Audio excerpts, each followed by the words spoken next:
They told me for years there was no money in podcasting. Well, they were all wrong. Top 5 films, Oh my god. if you can.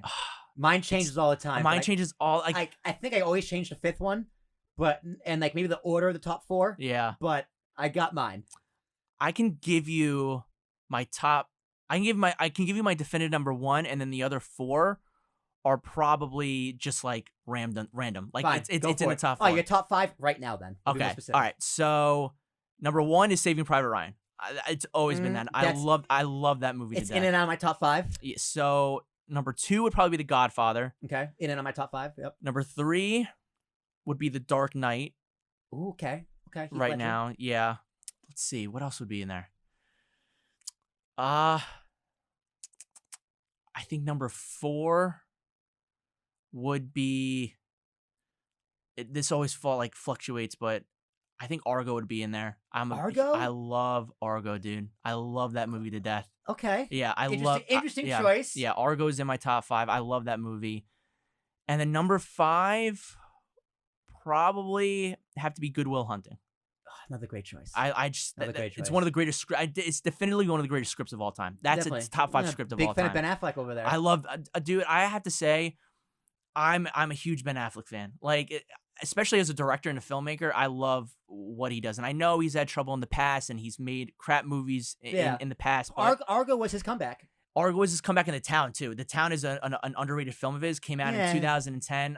It's good. I enjoy it. It's basically his version of Heat, basically. It's like a Boston version of Heat. I think it's his version of The Potted. That too. Yeah, that too. That's what I was like, okay, like it's not a bad movie. No, it's Don't good. get me wrong. It's a fine movie. Yeah. Ben Affleck did a great job. Jeremy Renner's in it. Jeremy right? Renner's in it. Yeah, he got a supporting actor nomination Did for a that. great job. I'm just like, but The Departed is better. Oh yeah, way better. If you're gonna do a Boston crime movie within 5 years of The Departed coming out, you're gonna get compared to The Departed. Exactly. No, of course. No, The that's Departed, dude. Yeah. It's Scorsese. Scorsese. I mean, Right? and it's so funny. New Yorker making a Boston movie like that. It's great. I love it. It is pretty funny. It is pretty funny. That is and pretty it's good. great. But yeah, I just think to me, Affleck is somebody who writes really well, and his direction style is amazing too. I love the guy. I don't know what to say. It's just him as a filmmaker. I just love everything he does, and he's gotten so much better as an actor.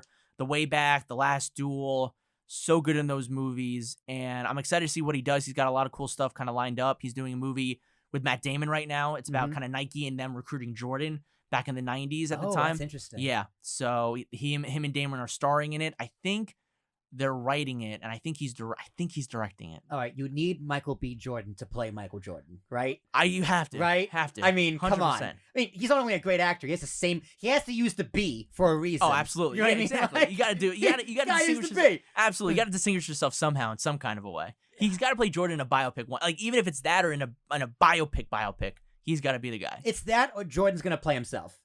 De-age him all the You know way. what I mean? Yeah, they could. They could do honestly. it. They I could mean, really he's do it. he's that much of a sociopath to play himself. True, he really is. I mean, but yeah, I mean, Affleck to me is the best. B. Jordan is another person that I love him as an actor too. So, Christian, to answer your question, Michael B. Jordan. So the other day we were talking about who are the actors of our generation, Okay. and Michael B. Jordan should have come up, but he didn't. He didn't? So- I mean, he's somebody that he's broken through, but I feel like he doesn't get the love that he deserves in a way. I feel like we mention him, and Okay, a little forgettable. forgettable. But when he Okay. comes out with something, people know him. But I feel Yeah. like he's not always in the conversation all the time. I feel like to me, Timothée Chalamet is somebody who in today's he day and came age, up. he Yep. comes up every single time something comes up. He's the number one person on a lot of people's minds. Like to me, like B. Jordan, he doesn't come up all the time, but when he's up for something or he does a magazine cover or he's named the sexiest man alive or something, he's like his name. They run with the name and people know the name at the time, but it's not on people's minds like all the time. I got you. So when he's in the mainstream, he's in the mainstream, but when Yes. he's not, he is just forgotten. I feel like it a little because bit. he popped on with Fruitville Station. Yeah, 100%. Phenomenal movie. Great movie. Had me in tears. I'm a Yep. man, I'll say it. Yeah. Then absolutely. he popped in his Creed. Phenomenal film. Phenomenal. Yeah. Both of them were really good. Yeah, one of my Just- top 2 of 2015 for me. Just One- nailed yeah. the performance. Yep. And then disappeared. Then he came back as, was it Deathstroke in Black Panther? I forget the name. Killmonger. Killmonger. Close Yeah. enough. Yeah. So, that's what he's most famous for. Yeah. And that's what everyone knows him for. Yep. And then since then, he's kind of just He's done a few Where has he films been? here and there. Yeah, he's done. I know he did the last 2 he's done like Without Remorse, which was an Amazon film that was transferred to Amazon because of the pandemic. He did it. It was with it's based off of the Tom Clancy novels. It was kind of like in the Jack Ryan universe in a way. So he did that. He was in last year a Journal for Jordan, which is based off of her true story. So and he's become a producer too. And I think that's one of the great things about Michael B. Jordan also is that he's becoming a very versatile just person. Where he's about to do his directorial debut with Creed 3, which I'm very excited about. That's going to be great. Even without Sylvester Stallone, I think he's taking the franchise where you're just excited for his character now and what he does. You don't need Rocky. Exactly. You need him in the first one. Exactly. Definitely. Yeah. And then you had him for the second one because it's a tie in the Drago. Exactly. Which, yeah. Again, great. Yeah. It was but awesome. now, he's established. Exactly. He can go do his own thing. Yeah. 100%. And he's a strong enough character. Yeah. He's a strong enough actor. Yeah. Now I guess he'll get a strong enough director. Exactly. And I think, he's worked behind people like Denzel Washington for A Journal for Jordan. He's worked behind people like that. Coogler for his first 3 movies. He's worked with Black Panther, Creed, and Fruitalization. That's a Coogler B. Jordan trilogy right there. So he's worked with some of the great directors of our time right now that you trust him with that franchise, even just knowing it because he's in it. He's worked with people that have been a part of it too. So I love Michael B. Jordan. I think he is one of the best actors today. I love that you guys had like a whole conversation of like who our generational actors are. we were talking Denzel, Samuel. Yeah. Because our generation were thinking like when we were kids. So Yeah. I'm 27, Nash 25, Christian's also 27. Yeah. So those are the kind of age we were thinking of. But Michael B. Jordan completely slipped my mind. Yeah. He's just somebody that you when you think of it, it's like Michael B. Jordan. Oh yeah, that's right. Yeah, he's the guy. Like, yeah, he should be more prominent. But I mean, when we got Leo in there, all those guys, But like he's still a baby. he is. Young. He is. He's very young. He is. What is he like? What? Oh wait, B. Jordan is. B. Jordan. Oh B. yeah, I Jordan. thought you were saying Leo. No, for a second. Leo's I was in gonna his be like, 40s. yeah. I was No. like, yeah, Leo's a baby. He might look like a baby, but he's not a baby in age though. Leo's a full grown ass He's man. a full man. Michael now. B. Jordan's still young. Speaking of Leo, let me give you my top 5. Okay. So my top 5, number 1's Titanic. Okay. Always and forever. All right. Like as a kid, I watched that movie all the time. Okay. Mainly the second half, like watching the boat sink. Yeah, that's great. Number 2, Lord of the Rings. They're all one movie. Okay. They all filmed at once. They're released, but all 3 movies are filmed over an 18-month shoot. Yeah. Counts. Okay. No, I respect it. Number 3 is The Godfather. Okay. No, I take that back. Number 3 is A Clockwork Orange Okay. because it's one of the only movies that I watched, and as soon as it ended, I wanted to watch it immediately over again. Yeah. But it was 3 a.m, so I watched it the next morning. So I went to bed, watched it like 1 o'clock the afternoon the next day. Number 4 is The Godfather because I think it's the best movie ever made. Yeah. Okay. So the top 3 is my favorites, and the top 4, number 4 is like, okay, that's the best movie. 5 usually fluctuates.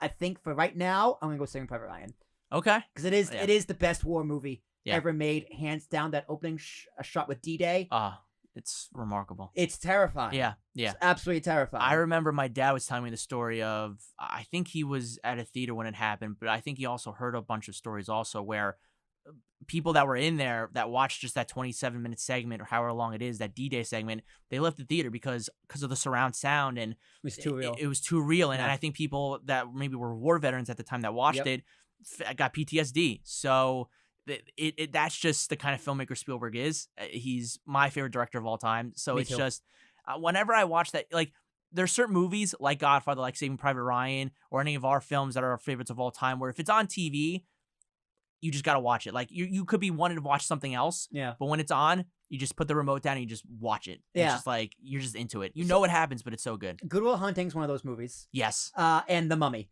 The Mummy is one of those Ooh, movies. That's a good one. So it was the Brendan Fraser Mummy. So it's funny. Growing up, like it seemed like me and my brother just mentioned this when we watched one day. Is like we go to my grandparents' house, and The Mummy would always be on TV.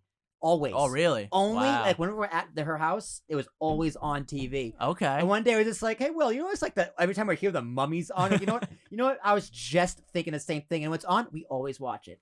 Yeah. It's a great popcorn flick. It is. It's a fun film. Like, and Brendan Fraser, who's about to have a great comeback. I cannot wait. I'm so I excited. cannot wait for the Fraser comeback. It's going to be amazing. The internet loves him. Oh, the internet. It's time, baby. It's time. It's time. We had the reconnaissance. We had the Liam Neeson songs years ago. We were having a little bit of a Nicolas Cage songs. It's time. Yeah, for we are, baby. It's time for the Brendan We have Fraser a song. Keanu. We got the We Keanu are. songs. Yes, with John Wick and all those films. Yep. Yes. So it's time for Brendan Fraser to come back into the fold now. I cannot wait.